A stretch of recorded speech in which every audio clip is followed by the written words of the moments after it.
Bioware, a name once known for groundbreaking storytelling, immersive worlds, and unforgettable characters. From its humble beginnings to becoming one of the most respected developers in the gaming industry, it is a tale of triumph, innovation, and ultimately, to buggy games, failures, a shocking work environment, and one of the most controversial games of the year. This is the story of Bioware, its rise to greatness, the challenges it faced, and its painful downfall to mediocrity. Bioware was founded in 1995 by three medical doctors, Ray Musica, Greg Zeschuk, and Augustine Yep. Originally, the trio had intended to pursue careers in medicine, but their shared passion for video games led them down a very different path. Instead of curing ailments, they set out to heal a different kind of malady: poor storytelling in video games. Education, medical stuff, forget it. Video games was our love. When we were kids, we both waxed philosophical about the stories of playing games from 10, 11 years old into the wee hours, and it's really what drives us. Bioware's first foray into the gaming world was a mech game called Shattered Steel in 1996. Though not a massive success and a clear departure from what we now know of Bioware, it was enough to get them noticed and provided the foundation they needed to pursue more ambitious projects. The real breakthrough came in 1998 with the release of Baldur's Gate.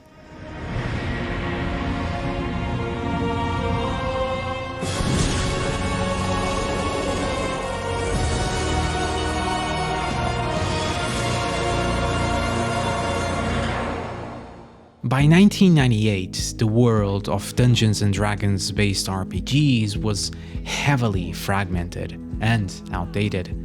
Games such as Descent to Undermountain receiving scores that would put any license to shame. Meanwhile, JRPGs like Final Fantasy were captivating audiences with richer stories, striking visuals, and more accessible mechanics. Bioware set out to change that. In 1998, it was presented for all to see at E3, Baldur's Gate, a game that promised to bring the Western RPG back into the spotlight. So, how did they achieve it?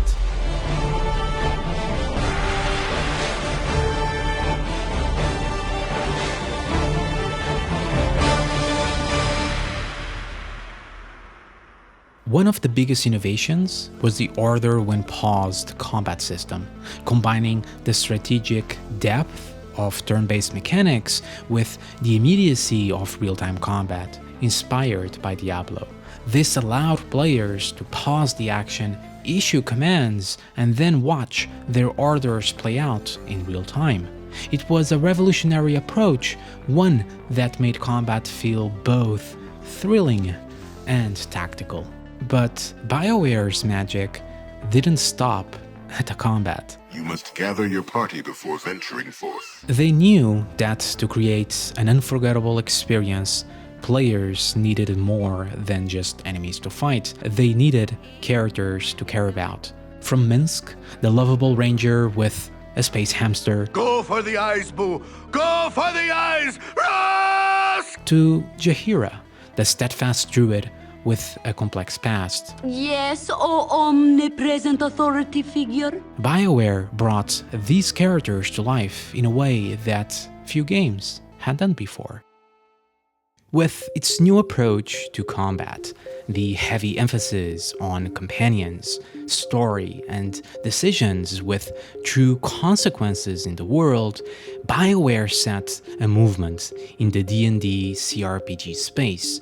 As GameSpy puts it, Baldur's Gate wasn't just a hit, was a triumph that single-handedly revived the CRPG genre. With over 2 million copies sold, the game not only established BioWare as a leader in the RPG space and D&D-based games, but also inspired future classics like Planetscape Torment and Icewind Dale.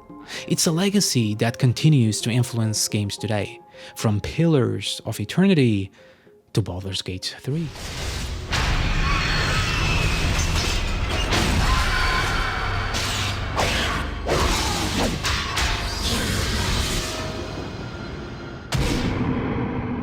Bioware followed up on Baldur's Gate with an expansion and a sequel, refining the formula that had brought them such success, improving everything from combat to story, quickly becoming a fan favorite. Even today, the sequel holds a place among Metacritic's top 10 PC games of all time, cementing Bioware's reputation as the masters of RPGs.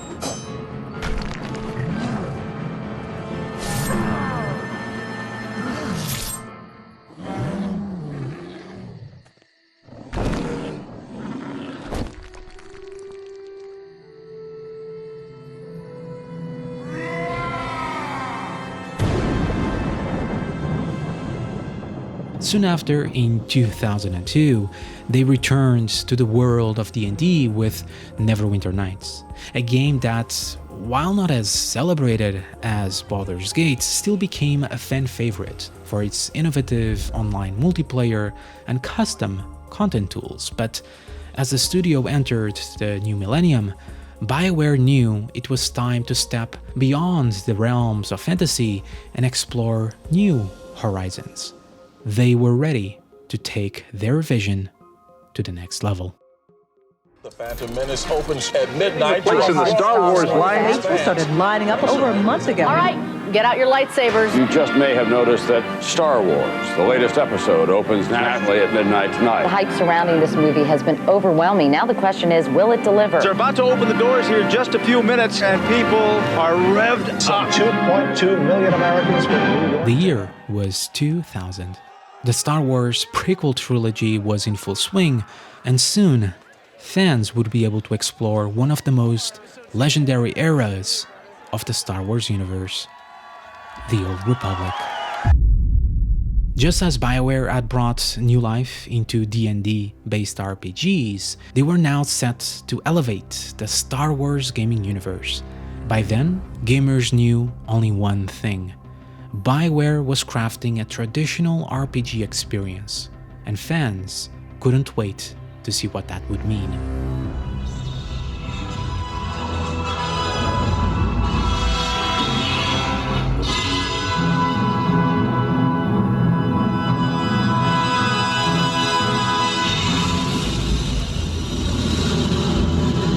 E3 2001, Bioware finally unveiled Star Wars Knights of the Old Republic.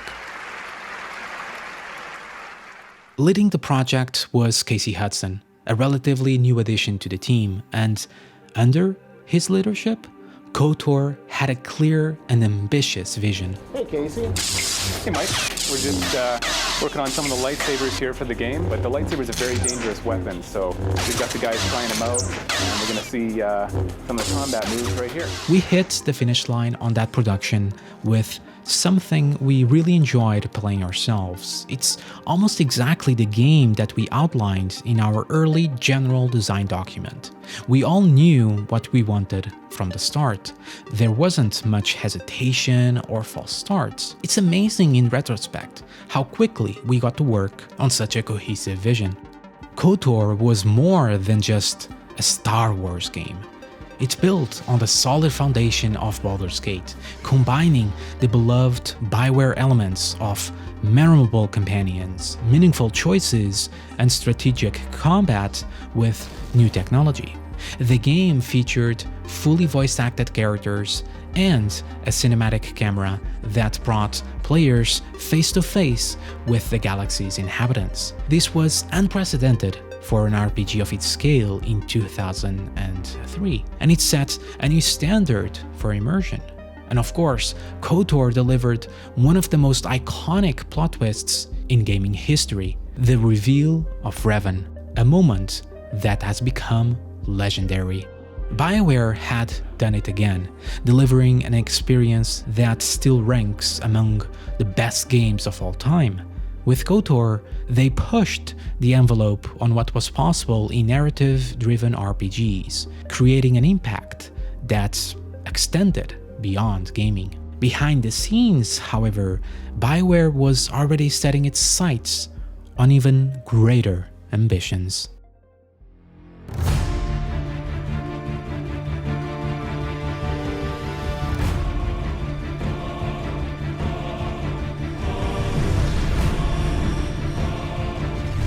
We face extinction.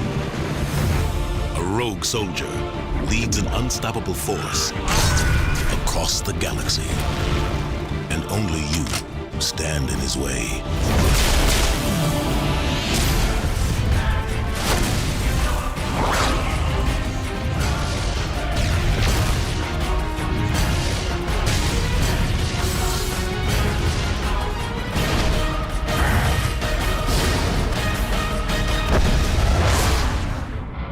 If you didn't think Bioware was in its golden age by 2007, you certainly would with the Mass Effect series. This time, they weren't relying on pre-existing lore or IP. Instead, they took their time to craft an entirely new world. No, a galaxy to set their new epic saga. At the helm, once again, was Casey Hudson, who envisioned a trilogy where players took on the role of Commander Shepard, crafting their own story across multiple games. Your decisions would impact not only one game, but all of them. The premise was equally epic. A lone soldier is to assemble a team to save the galaxy from the threat of the synthetic AI Geth, and ultimately, the mysterious Reapers. Mass Effect first introduced the new dialogue wheel, where you make the most intense and agonizing choices of any Bioware game yet. Not only deciding your alignment, but also choosing the fate of your many companions for the entire saga. Kill, save, or ignore them, setting a new benchmark for narrative-driven games. Sarah doesn't care about these Krogan. They're tools, puppets. He'll destroy them as soon as they're no longer useful to him. Is that what you want for your people? Mass Effect showed that player agency could drive powerful storytelling, blending high stakes with personal connections in a way few games had done before. Now, it wasn't without its flaws. The combat system, character controls, and that clunky Mako exploration were fairly criticized, but fans came to see these quirks as part of Mass Effect's unique charm. These minor issues didn't stop Mass Effect from becoming a tremendous success and a pivotal milestone in Bioware's storytelling journey. With a clear vision and a dedicated team, Casey Hudson and Bioware had once again solidified their place at the top of the RPG genre, showcasing a refined and ambitious improved formula. However, as Bioware was basking in this success, another powerful force was paying close attention. EA, Electronic Arts, saw the potential goldmine that was Bioware and approached them with an offer. On October 11, 2007, Bioware was sold for $775 million, roughly $1 billion today. The acquisition wasn't without its benefits. EA's support allowed Bioware to expand, funding Bioware Austin to develop an ambitious new project, a KOTOR MMO RPG. Surely, everything was going to be fine. And well, it was.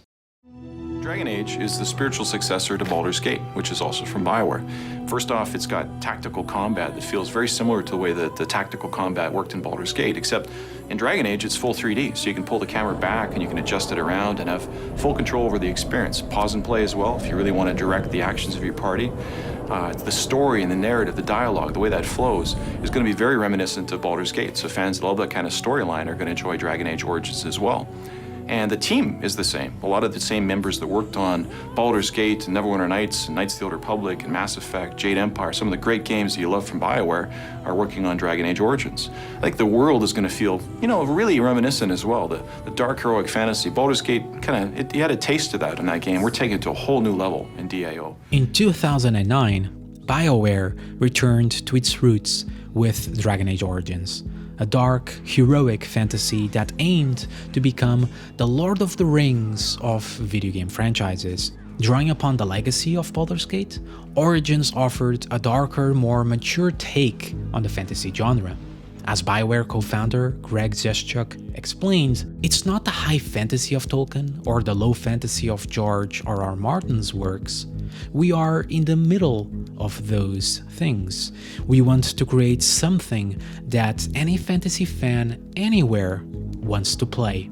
With Origins, BioWare modernized elements the fans loved, like the tactical combat, while crafting an entirely new world from the ground up. Players faced morally ambiguous choices and met a vast cast of memorable characters who brought humor, tension, and drama to the journey. Stop! Don't hurt him! Please, have mercy on him. He's just a boy. Tell me you wouldn't move the mountains to save him? No. Please,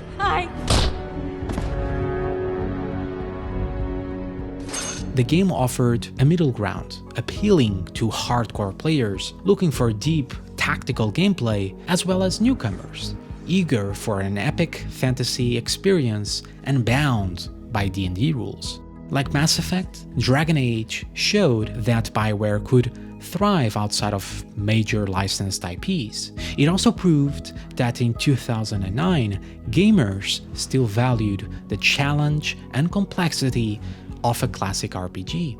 In many ways, Origins echoed what Baldur's Gate had achieved a decade earlier, revitalizing the genre for a new generation. As Dragon Age Origins rose to become one of the greatest RPGs of all time, it was clear that BioWare had once again left an indelible mark on the world of gaming.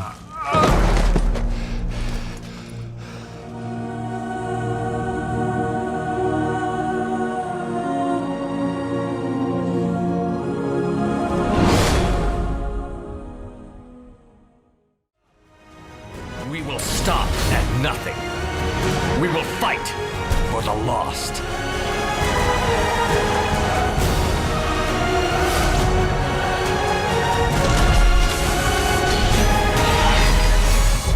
With the success of Dragon Age Origins, BioWare seemed unstoppable. Casey Hudson's team followed up with Mass Effect 2 in 2010, which is often hailed as one of the greatest RPGs of all time on critics and fans' lists alike. The game refined its predecessor's formula, offering a more focused narrative, improved cinematic presentation, tighter combat, mission design, and even cover mechanics. It also featured a massive cast of unforgettable characters, each with a compelling storyline that drew players into building their team for the ultimate confrontation with the collectors. Much like Baldur's Gate 2, Mass Effect 2 perfected the formula for a stellar game. The success cemented BioWare's reputation, earning them a place in the Hall of Fame and the Studio of the Year award at the Video Game Awards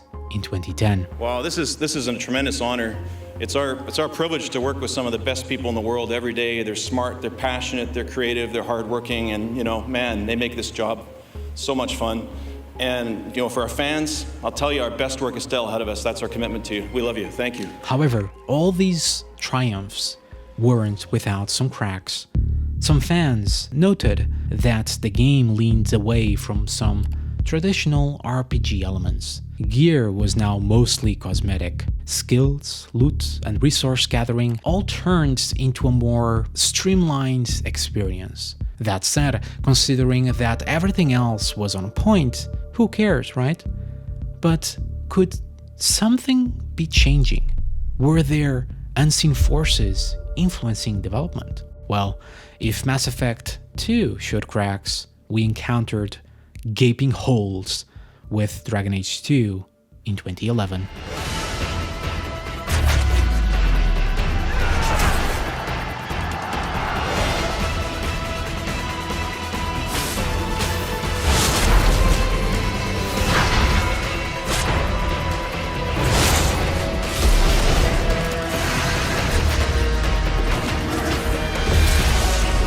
While Dragon Age 2 had its strengths, particularly in character development and the engaging dialogue between Hawk and his companions, it was clear that something had changed. The rushed development resulted in repetitive environments and a more streamlined, action-focused experience, all in an attempt to reach a broader audience. But this new approach left longtime fans feeling alienated. Combine those letdowns with even more dumbing down of the RPG elements, like replacing crafting or removing the ability to customize your companion's armor set. The continuing corridors, even worse in this game. You return to the same reused areas over and over. It's really hard to give this game a glowing recommendation. Dragon Age 2 was technically a commercial success, and while not a failure by the usual metrics, it lacked the depth and complexity that had made Origins so beloved. The game's reception marked the beginning of a more contentious relationship between the studio and its audience. Shockingly, Dragon Age 2 was produced in a mere 16 months, compared to the 7 years it took to develop Origins. Initially planned as a simple expansion, it was forced into a full production to fill a gap in the release schedule. Given the constraints, it's no surprise that the cracks were starting to widen, but could it get any worse? Don't know what they are, what they want, or where they came from. Only one thing is certain. If Shepard doesn't bring help soon,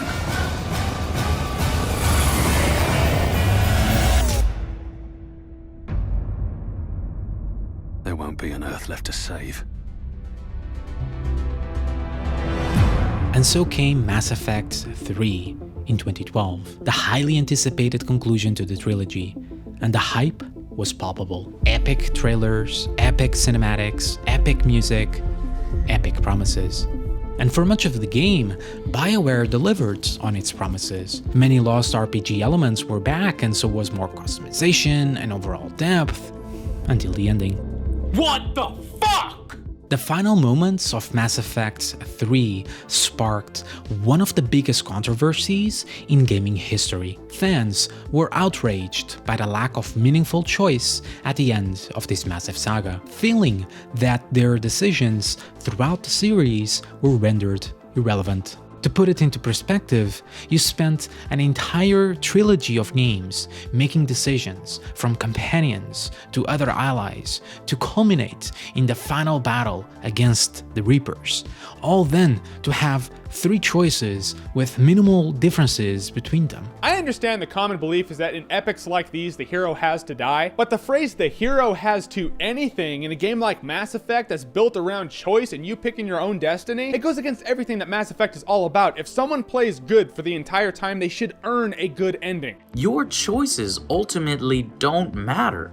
We get 3 identical endings that use 98% of the same assets with maybe 2% differences. Multicolored explosions highlighting your choices. And so, gamers got creative, including sending Bioware 400 cupcakes of green, blue, and red coloring that all tasted the same. Theories popped up that was all a planned indoctrination and that the ending wasn't real. You've been spending too much time with the enemy. They're dragging you over to their side, their way of thinking. You're indoctrinated. You're doing just what they want. Some great memes and videos. I don't get what the Crucible was even originally supposed to do.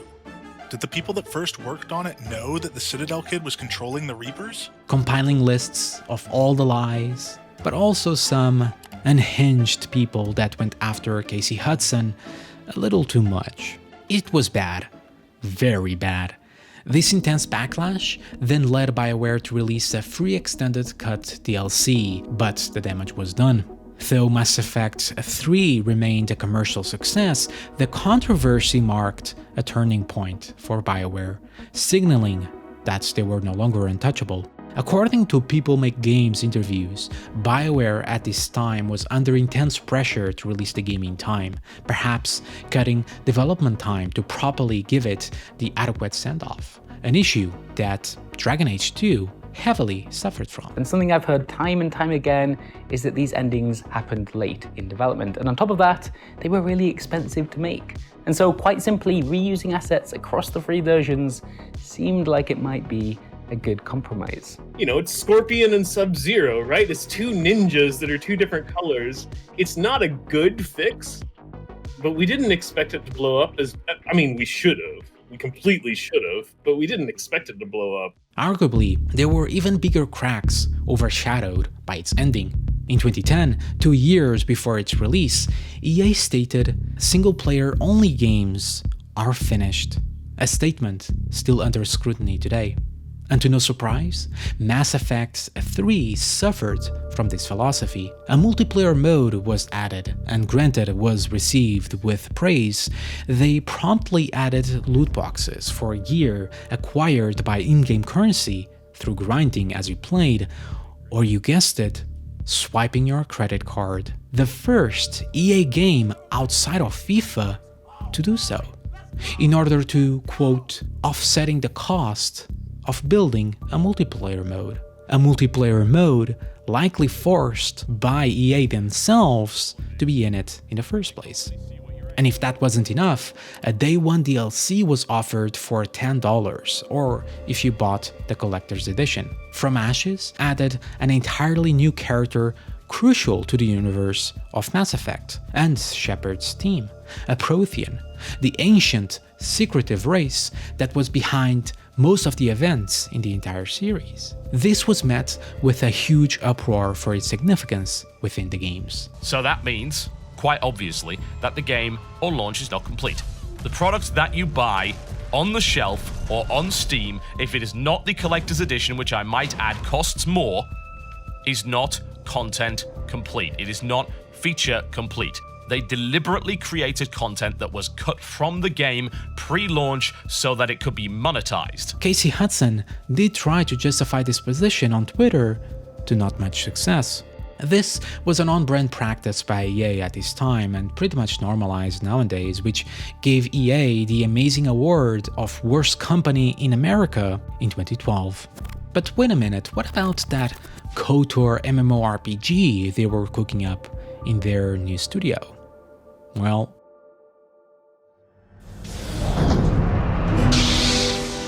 and now,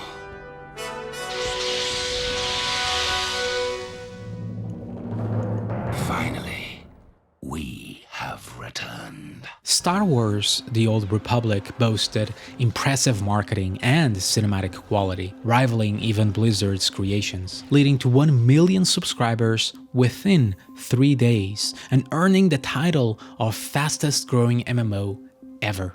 However, this success proved short-lived as subscriber numbers steadily declined in the following months.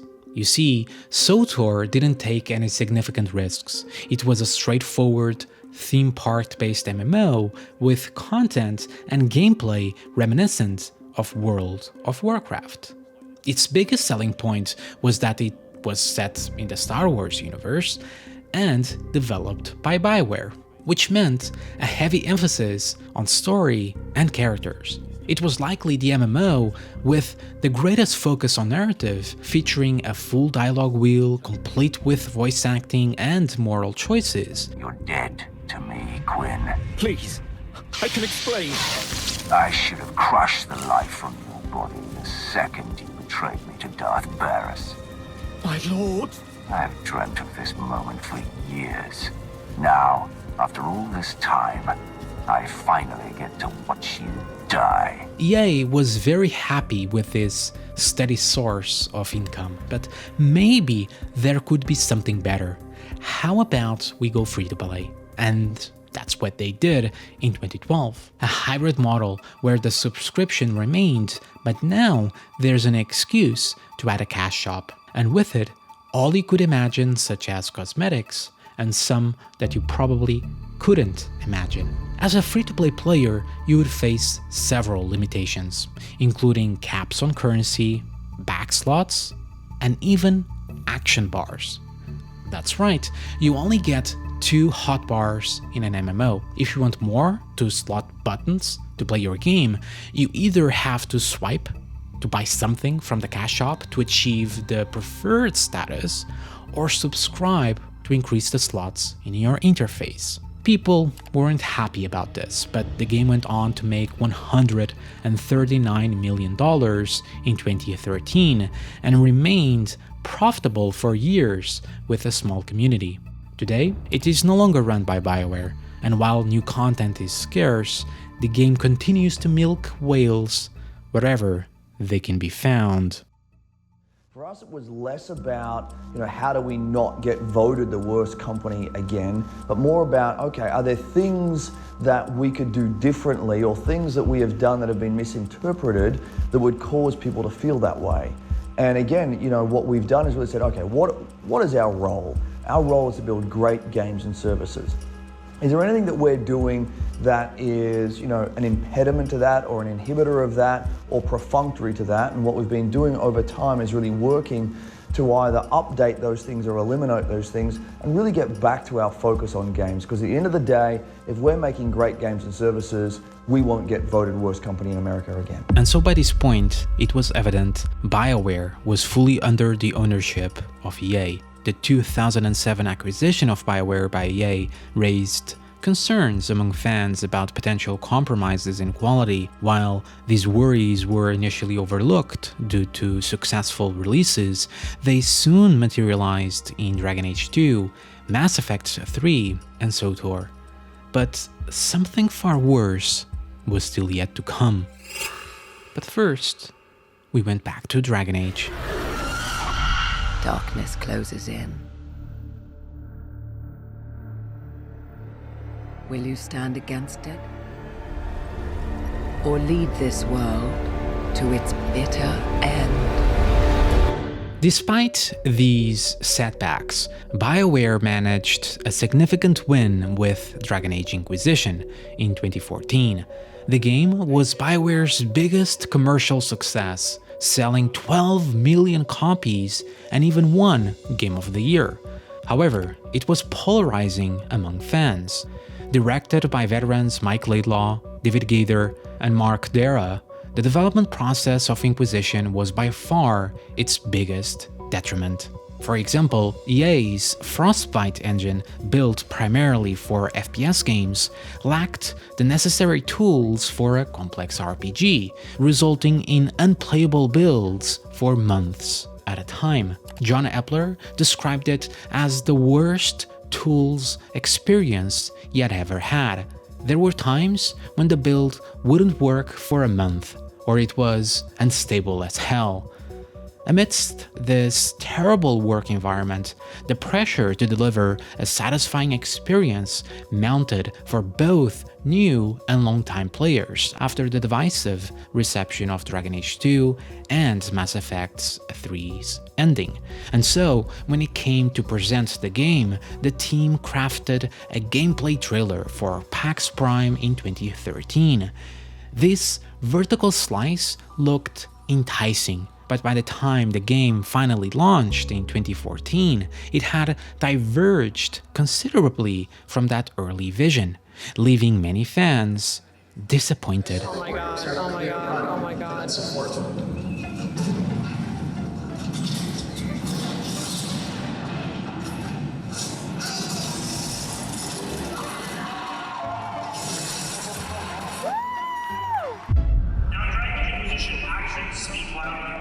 We can head down there and try to practice with Village, even though we sent our meant to keep.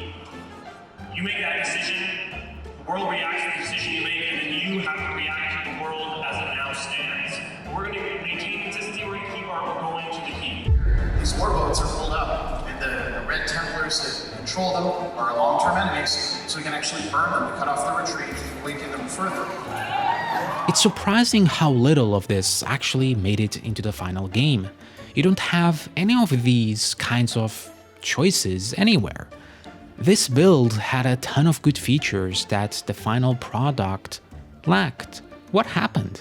Todd Howard saw this video and immediately started singing "Tell Me Lies, Tell Me Sweet Little Lies" and hummed it all day at the office. 16 times the detail. Clearly, by that reception, Dragon Age Inquisition didn't quite capture the depth or acclaim of Origins. The game's world design, quests, and loot system felt too similar to a single-player MMO, with the Hinterlands zone being the biggest culprit of this, completely filled with boring and filler content. And the more colorful, lighter art style strayed further from the dark fantasy feel of its predecessor.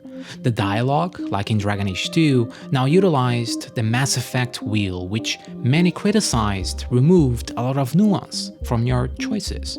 Fans missed the strategic combat of Origins, so the developers tried to merge both approaches, to not a huge success, lacking depth with clunky controls on PC. And on top of that, learning from Mass Effect 3, Dragon Age Inquisition offered a co-op multiplayer experience, which, well... Okay, small chairs reading what? What? Do I have to pay for... Oh my god, Dragon Age, no, please. Oh, first Assassin's Creed, now this corporate! Goddamn mobile games! And that's likely to be about as unfair as a mobile game, too. Balanced to have you hit a wall of failure at some point, and then you either grind it out to hell over and over on 3 fucking maps, till you overcome that, or you drop cash on new characters and potions and items. Developers called it a miracle that Inquisition was even a success. The bad directional changes, such as chasing the trend of an open-world game that Skyrim had set, the multiplayer, and of course, the delays and struggles caused by the Frostbite engine. Everybody was fried. Everybody was completely destroyed. Morale was incredibly low. I joined Dragon Age Inquisition and I stayed for a year, and that whole year was me like fighting for upper management to just like listen to how stressed out everybody was. And so I don't normally attribute much of that to Mass Effect, but it is safe to say that like around that time a lot of people were starting therapy. If that wasn't the worst, during the release year, Bioware faced another shift as prominent figures, including Casey Hudson, departed from the company. While Hudson's reasons were not explicitly stated, the backlash to Mass Effect 3 loomed over the studio, and it's possible that the pressure influenced his decision to leave. The studio was left to speculate about Bioware's future and its upcoming projects. Bioware veterans like to describe Casey Hudson's Mass Effect team as the Enterprise from Star Trek. They all did what the captain said, and they were all laser-focused on a single destination. While the Dragon Age team, a pirate ship, meandering from port to port until it reached its final destination, which fits how inconsistent the franchise has been so far comparing to Mass Effect. As for the Doctors, the founders had long departed following the controversy surrounding Mass Effect 3 in 2012, and shortly after the announcement of Dragon Age Inquisition, almost as if foreseeing what was to come. With a dwindling original team and shifting priorities under EA, Bioware's future now depended on its ability to balance creative vision with the stark realities of modern game development. And so, at the heart of Mass Effect Andromeda is a question. How far will we go? The Mass Effect trilogy is a huge part of our history and the lives of many of our fans. It was an amazing story, But this is a whole new adventure. We're building on the things you love about Mass Effect. Amazing stories and gameplay, and now we're letting our imaginations run wild. How far will we go? That question is also at the heart of the development of Mass Effect Andromeda.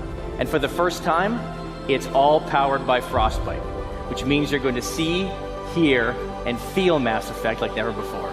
That's our promise to you. In 2017, Bioware released Mass Effect Andromeda, this time developed by a new team within the studio. You see, by this point, Bioware had become increasingly fragmented, with distinct teams working independently. The A team handled the studio's core franchises. The B team in Austin focused on Star Wars: The Old Republic, and the Montreal C team, originally a support unit, was now tasked with crafting the next chapter of Mass Effect, without the laser-focused leadership of Casey Hudson. Expectations were high, especially after its teaser trailer, but Andromeda struggled to meet them. Right now, it's clear as daylight that this game was rushed out the door. Between the facial animations, NPCs holding their guns backwards or no guns at all, awkward walking, badly scripted cutscenes, no functional camera in cutscenes, issues with positional audio, stability issues, all sorts of stuff, it was super clear that they just weren't ready to get it out on time. The game simply felt unfinished, with its dreadful animations and technical issues, although great for the memes. To who? To whom? And your goddamn father. Sorry, my face is tired from dealing with everything. It's not just the animation, it's the dialogue and the delivery of her lines which makes her such an unlikable character. My father's dead. Alec is dead. You look really broken up about that. But how did we get here? Well, like in Inquisition, misplaced ambition. Andromeda's initial goal was to create hundreds of explorable planets, procedurally generated, no less. Remember that janky Mako exploration gameplay from Mass Effect 1? They wanted to take that idea and make it good. No Man's Sky in Mass Effect. But when you aim for the stars with too few resources, the end result will only lead to disappointment. Issues soon began to materialize, specifically surrounding the use of the Frostbite engine once again. Andromeda was developed at the same time as Inquisition, so the lack of RPG tools inside the Frostbite engine remained. Not only that, but animation to the procedural world-building tools had to be built from scratch with an understaffed and inexperienced team. The other was writing. While focusing on a game primarily about exploration, they forgot the key pillar of Bioware games, storytelling, which became difficult to fit into the idea of hundreds of explorable worlds. Okay, I should just go over there to the piloting thing. Kill me now. Lacking resources, bad management such as the constant shifts in animation tech which led to the atrocious animations, and even worse directional decisions about what the game was supposed to be in the first place. As the development progressed, instead of building something cohesive, the project fell apart, forcing the team to scale down and pick up the pieces. Project director Gerard Liahini soon left ahead of the catastrophe waiting to happen. Then, in 2016, leaked footage appeared online, and much like Inquisition, the early builds presented much more promise than its final. And so, even though the game was technically in development for 5 years, the bulk of it was built in less than 18 months. A miracle that was even released, but unlike Inquisition, wasn't as fortunate when it first hit the shelves. For the last few months of the game, we spent most of our effort just trying to keep it together, rather than polishing, just trying to stay ahead of how quickly it was falling apart. Surprisingly, EA CEO Andrew Wilson praised the game's commercial performance, saying it performed really well with strong player engagement. Yet, just months later, EA shelved the Mass Effect series entirely, demoting the Montreal team back to a support role before eventually shutting it down. But maybe there was hope on the horizon. Casey Hudson, the creative force behind the original Mass Effect trilogy, returned to Bioware as a general manager, hoping to steer the studio back to its roots. He was determined to carry on the Mass Effect legacy. After all, Mass Effect was his baby. No one, however, expected what happened next. You either live with the choices you make, or die trying to change them.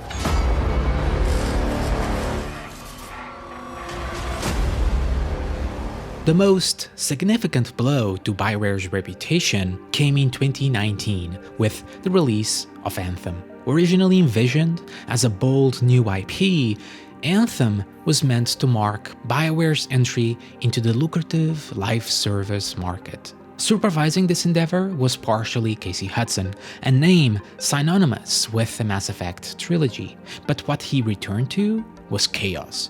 You see, before Hudson's departure in 2014, the studio's C team was busy with Andromeda, while the A team had been secretly developing a project known as Dylan, which would eventually morph into Anthem. While the Montreal studio is working on the next Mass Effect game, our team here in Edmonton is developing a completely new IP. It's a chance to have a clean sheet design and start from the most fundamental principles you could have. We want to take on very contemporary stories, and yet we want to build a world that is as big and as imaginative as everything we've done before. The main goal was to create an online live service co-op game featuring Iron Man-like exosuits, with the gameplay loop being based on a mission-driven survival game. Believing this project was in capable hands, Hudson left, only to discover on his return in 2017 that the game was far from ready for its 2018 launch, with many developers saying it was never really clear what the game was. The story, an essential element of Bioware's identity, was fragmented and without direction. David Gaither, a veteran writer, attempted to weave a narrative that felt similar to Mass Effect and Dragon Age, a science fantasy, perhaps something heroic with big villains, but in doing so faced resistance from the leadership to try something different. So he too departed the company. Then there was the notorious Frostbite engine. Mandated by EA, all studios were forced to use the same technology. Yet, Bioware kept struggling to adapt it since Dragon Age Inquisition and Mass Effect Andromeda. Nearly 4 years into development, it became evident that Anthem was nowhere near completion. Under immense pressure to deliver, the team hastily created a vertical slice demo for its famed E3 2017 trailer, a facade that ultimately misled fans about the game's potential. Mark Dara, who had been working on a future Dragon Age title, joined the Anthem team to impose necessary changes, hoping to deliver the experience showcased in that demo. Only then did the game's development truly start to shape the looter shooter of today. Yet, time was running out, and 1 year wasn't enough to pull something good together. I'm trying to say that Anthem has some serious problems. EA really needed a winner here, and considering that this is Bioware, masters of storytelling, you'd think that the game be a lot better than it really is, but it really is a huge disappointment. And the reason for that is I want to tell you things. Fuck! Loading screens, shooting ill-defined generic enemies, playing hot and cold, and moving long distances. And that was it. Oh, and the cluttered UI is shit and all. Overall, Anthem just wasn't ready for release and is very far from it, in fact, especially when it comes from a group, a team like this with such a long heritage that people expected something better from. EA's idea of games as a service has failed, and I'm sick of it. I don't want any more. I am scared as hell that EA has already destroyed this company. Anthem was a commercial and critical failure and became a symbol of Bioware's decline. The studio that once set the standards for RPGs was now struggling to deliver a cohesive, enjoyable experience. The unified vision and team of the studio of old that built KOTOR and Mass Effect and Dragon Age had all but evaporated. Attempts to fix Anthem were made. Even Andrew Wilson himself stated they were committed to improving the game. But even here, bad management hit them. New content was hit with constant delays. Plans changed from scheduled updates to seasonal updates up until 2020, when they were also cancelled, stating the game needed a big reboot akin to Final Fantasy XIV, and resources needed to be pulled for that to happen. Casey Hudson was to supervise, to recreate the game. This time, they'll get it right. Hope was here. Anthem Next. But not for long. Shortly after that statement, Hudson left the studio once again, with a letter that seemed like it was his first one. By 2021, after EA reviewed the rework necessary, they pulled the plug, took it to the back of the barn, and Anthem would then soon be shut down, and much of the staff, including Mark Dara, went along with it. Behind the scenes, things were worse than initially let on. Former employees described a culture of crunch, where developers were expected to work long hours under immense pressure to meet deadlines. Not just during the development of Anthem, but ever since Dragon Age 2. With Inquisition, troubles with the Frostbite engine only compounded the stress. Internally, this demanding environment was often called Bioware magic, a time of intense crunch towards the end point of the development cycle. What is Bioware magic? Well, in short, Bioware magic is this.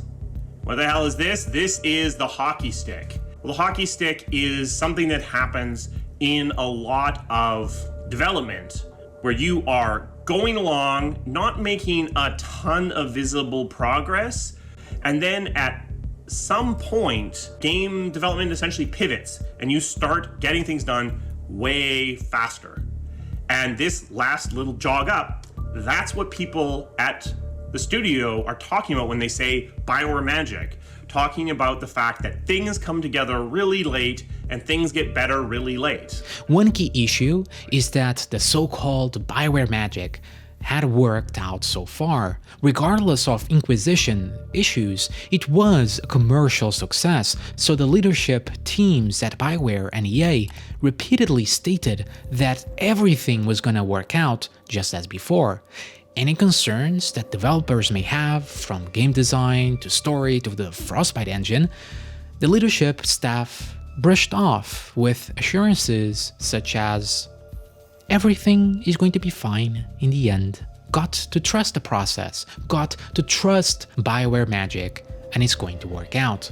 Both Andromeda and Anthem were supposed to be vastly different games, with very similar issues that boiled down to horrible mismanagement from its leadership, bottling up for years, from carelessness to bad directional changes that didn't fit the core strength of Bioware, to technical challenges with the Frostbite engine and tight deadlines, a recipe for disaster. And this couldn't be more true than the last year of development of Anthem. And so, Bioware hit a point of no return. Bioware magic that kept the studio going had run out, leading to ultimate failure, not just with the game's reception, but the exodus of developers that departed the company due to its conditions. In the years since, Bioware has been working to regain its footing. The announcement of new projects like Dragon Age Dreadwolf, soon to be Veilguard, and a new Mass Effect game sparked hope among the fans that the studio can return to its roots, away from live service. We are laser focused on building back the trust of our fans and community, and we plan to do that by delivering the types of games that we are best known for, and ensuring they are of the highest quality. Our mission is to create worlds of adventure, conflict, and companionship that inspire you to become the hero of your story. So, you found me at last. I suspect you have questions. Originally named Dragon Age Dreadwolf, it was announced in 2018 and had the start of its development in 2015 as Project Joplin. At the helm was Mark Dara, the same Mark that was later pulled into Anthem, and Mike Laidlaw, lead designer of Dragon Age Origins. Intended to be a smaller, more focused RPG and a sequel to Inquisition. And internally, Mark and Mike agreed that this time they couldn't have the crunch culture, the Bioware magic of the past. This time, they had to do it differently. However, due to the development hells of Andromeda and Anthem, the development of Dreadwolf, or rather Joplin, was unstable, to say the least, with teams shifting around between projects. Eventually, it was cancelled and revived in 2018 as Project Morrison. It was based on Anthem code, and it was supposed to be a live service game with ongoing monetization opportunities. Anthem with dragons. However, with Anthem failure, these plans were once again scrapped. You see, EA clearly changed their stance on single-player games by this time, with popular and successful titles such as Star Wars Jedi from Respawn. No micro-transactions, no online, and no live service. They proved it was possible, so they used this along with the failure of Anthem to scrap the live service model and make it a single-player experience only. Demons, dragons, darkspawn, even the Dreadwolf.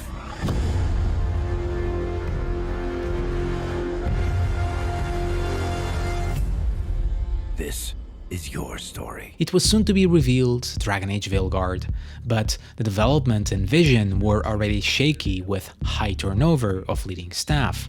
Mike Laidlaw, mentioned before, gone already in 2017 with the original cancellation, and so was executive producer Mark Dara in 2020 during Anthem, only to come back in 2023 as a consultant. But then it went another creative director, and yet another producer, and yet another director. Honestly, I lost track of how many comings and goings during this development, not counting grunt developers. Only between 2021 and 2022 that the leaders of Veilguard were finally set in stone, John Epler and Corinne Bush, the latter being a pretty new addition to Bioware. Then, in 2023, leaked footage appeared online where it showed a very different Dragon Age, a Dragon Age that seemed to play like a God of War game. People were concerned. Shortly after, Bioware laid off 50 people working on Veilguard and the new Mass Effect game, including the original writer of Varric and the Qunari, that supposedly badass race. A new letter of commitment to good products was once again posted as damage control. Few of the studio's veterans were left for this development, and even fewer in leadership positions. That's not to say there are no veterans of the good old days left, but you are looking at a very different group of people than the one that made the studio's greatest hits. And with this in mind, and as Veilguard releases, a question is posed. Did Bioware really reclaim the magic that made it legend, that they claimed they were going to do?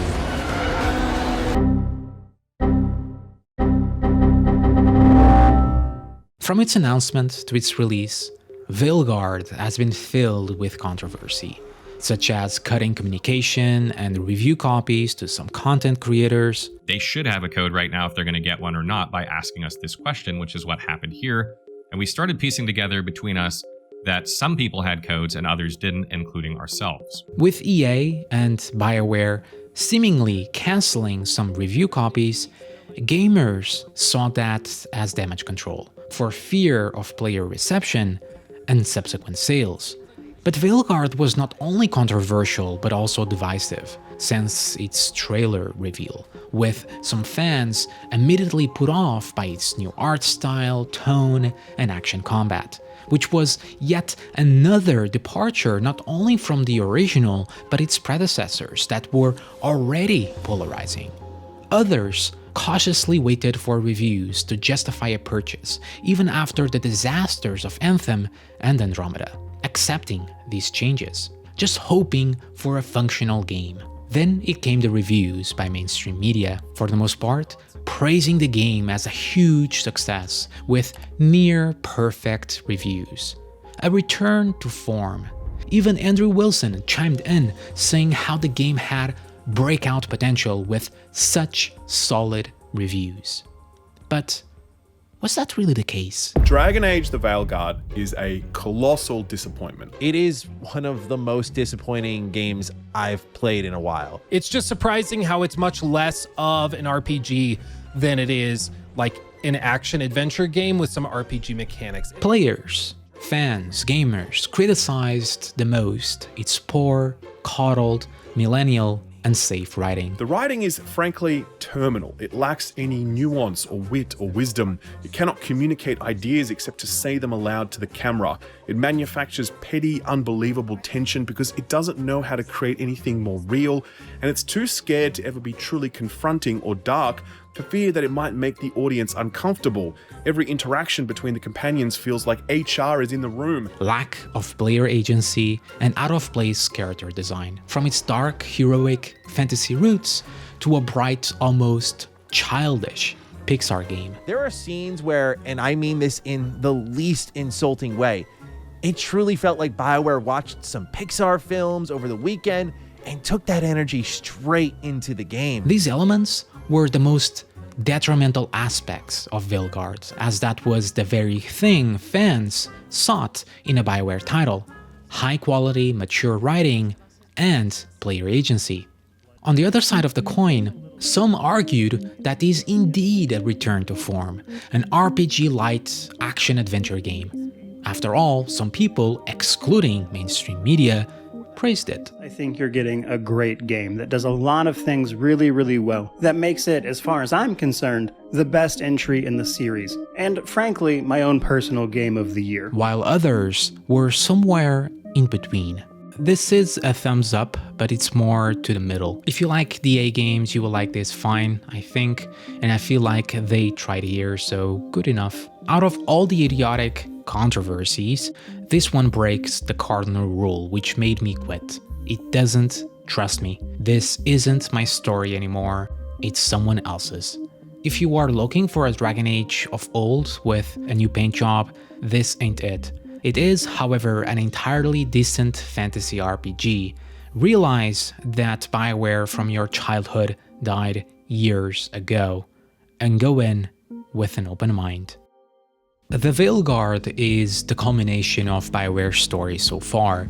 It's the result of a very broken studio that just went back to its core strength.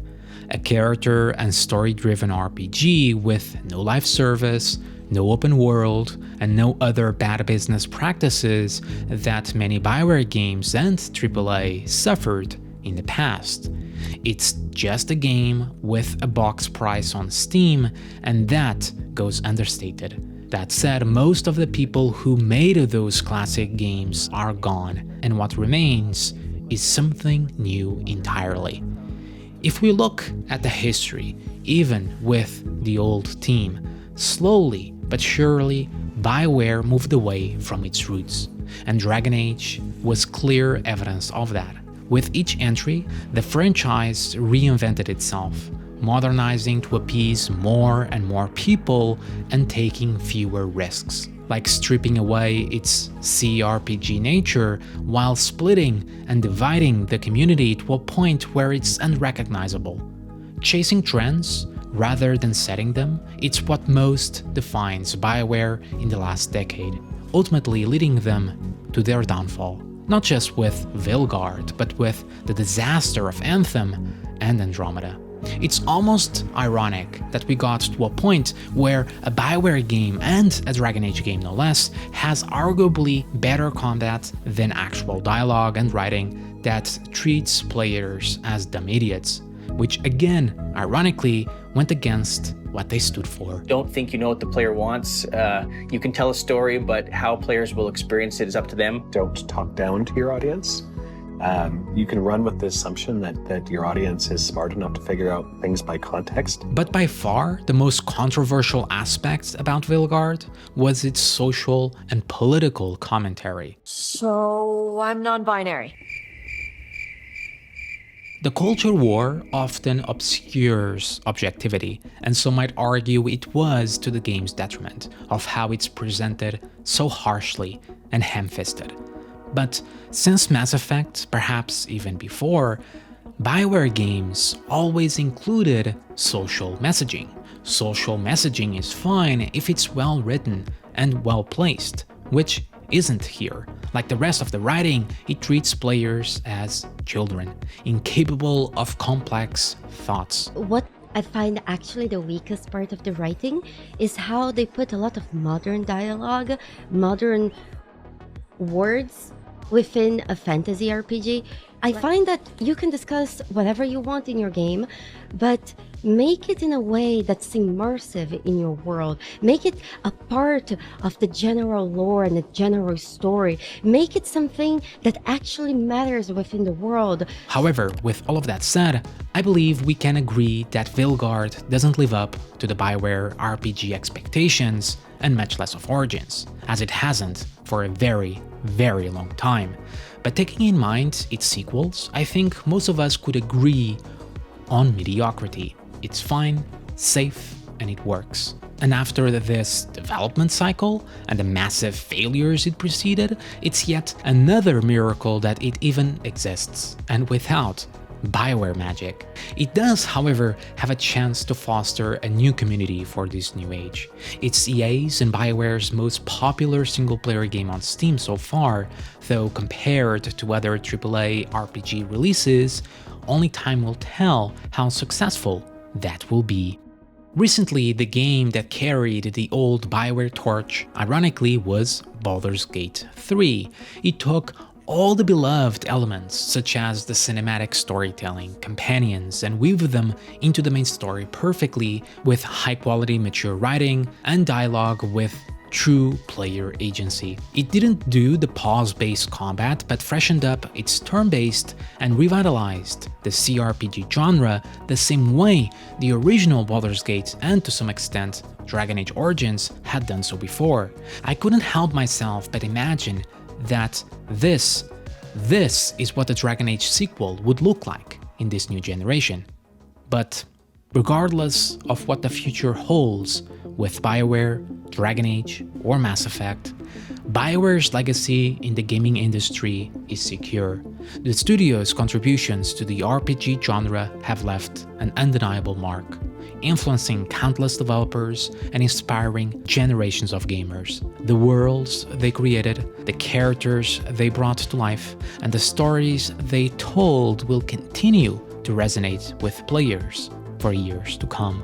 From the heights of RPG greatness to the lows of Anthem, whether the studio rises again or fades into history, their impact on the gaming world will never be forgotten. Thank you for watching.